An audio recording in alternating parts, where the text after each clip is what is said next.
The Local Show, sponsored by Victory in Motion, home of knee repair, not knee replacement, on News Radio 570 WSYR, on 106.9 FM, and live everywhere on the iHeartRadio app. The Local Show features in-depth conversation with business owners, employees, and influential business leaders throughout Central New York, exploring their successes, challenges, and reasons for doing business right here in our growing community.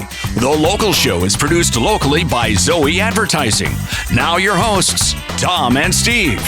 Welcome in, ladies and gentlemen. This is the 2025 winter edition of The Local Show. I'm your host, Tom Soccocio Jr., along with my good friend and co-host, Steve Roberts. You know, in every episode, we dive deep into captivating conversations with Syracuse's movers and shakers, like business owners and some top executives, entrepreneurs, nonprofit business organizations, things like that. Brace yourself for jaw-dropping business insights and success stories, especially when Steve opens his mouth.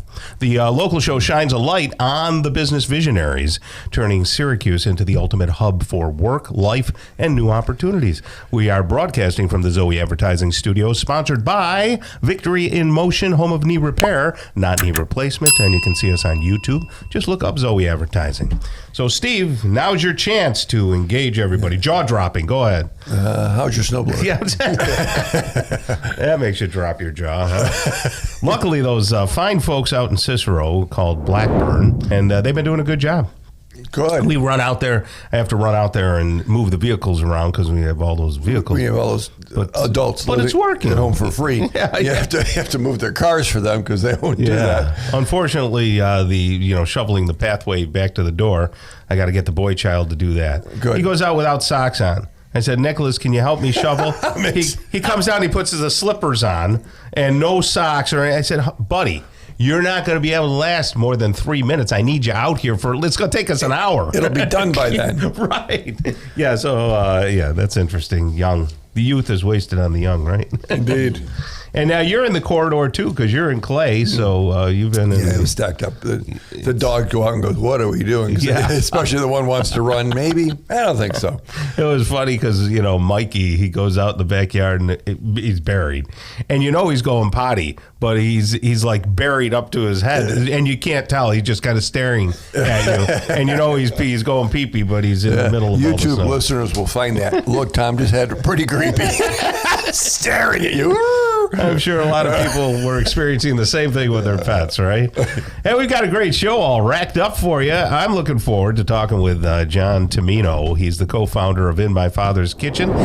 Hey, speaking of one of my people, at least half of my people, right? John Tumino? Hey, guys. How are you? Good. How much Spanish is in you?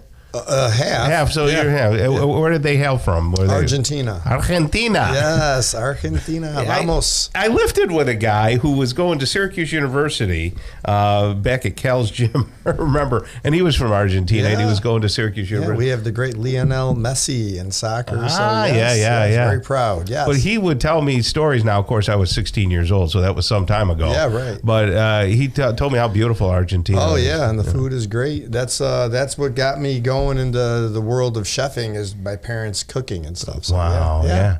Well, what was the song "Don't Cry for Me, Argentina"? That's right. What was it? What was that about? Well, Eva Perón and her husband, he was the president, but Evita was like loved by the people. She was a working class woman who made it through.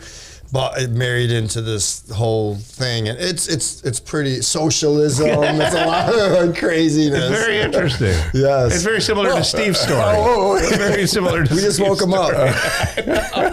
Yeah, you can't talk about anything cultural with Steve.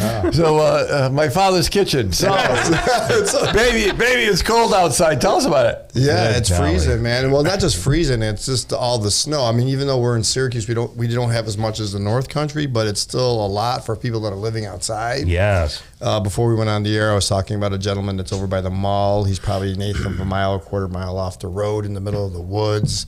I was saying, like, you go back there, it's like a surreal, like Narnia kind of experience, and he's hunkered down in a tent, and we have a bunch of folks like that. And in January, we had our point in time count here in Onondaga County, and it's documented now 52 individuals that are living outside that we've seen that evening, like put eyes on people that night. So like a census of sorts. A census, a national census that takes place on the last Wednesday of every January. Yep. Oh my goodness, that's amazing. I would see why they'd want to do it. I get it. How do you count people that don't have a house? Yeah, well, so what we do, it's a planned event. So like for weeks before the event, we talk about encampments, abandoned houses. So we go out. So that night, you go to those locations that we've dedicated to go check on, and then like the regional transportation center, like we've seen two guys sleeping in there that night. So you count them.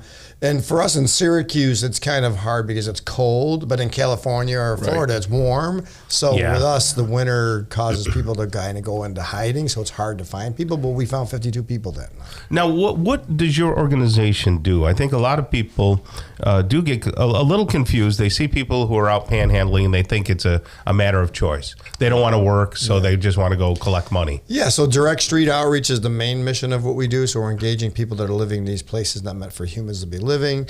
Not all panhandlers are homeless, so that's a misnomer that people think about. You know what I mean? They could either be in one of our major shelters, they could be homeless, or they could be living in an apartment somewhere. Right. But the reason why they're panhandling is because of an addiction-driven behavior that's causing them to go out there because they need money to get their stuff. So that's why I always encourage not to give money, but to give things, maybe coffee or Dunkin' Donuts gift card or goodie bags, or if you want to financially do something, connect with an agency that's doing the work.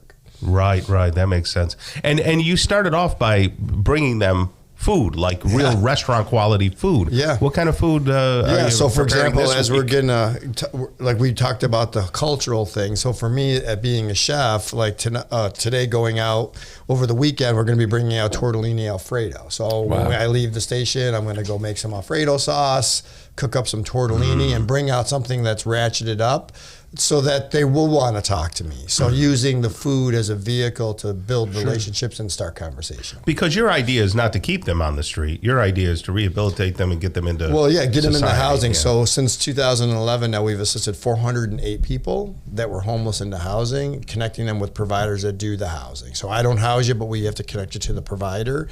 So we've done that 408 times now since 2011. Good golly. I just wrote that number down. That's a lot of people.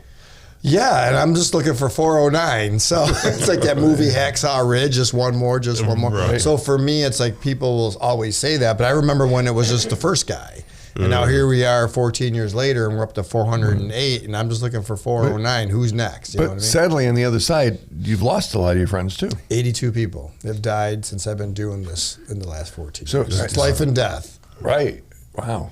So life in the 408, death in the 82, and it's the surreal thing that keeps us moving forward, because I don't know when I leave you today whether I'm going to see you tomorrow. Right. That's the real reality. They don't think of it that way, but I understand that's what happens. Right. So how can people get involved? Can they give to the organization? Yeah, so you can visit our website at myfatherskitchen.org. You could donate financially there if you want to. We sell pasta sauce, syrup, and coffee. Give me 10 seconds of sauce. Tell me about that. So the Taste and See pasta sauce is the sauce that saves. It's eating with a purpose. So if you buy a jar of our sauce, whether it's directly from me or stores in the community or Wegmans, the proceeds come back to In My Father's Kitchen to support the work that we do. So it's eating with a purpose. You're filling your belly and you're helping us fill other people's bellies. And it's really good sauce, by the way. Yes, Grandma's Sicilian recipe. I thought you didn't mess with it at all? No, we didn't mess with it at all. Oh, my goodness. Yeah. Well, very good stuff. Yeah. All right. Well, thank you so much, John Tumino. We can't thank you enough for what you do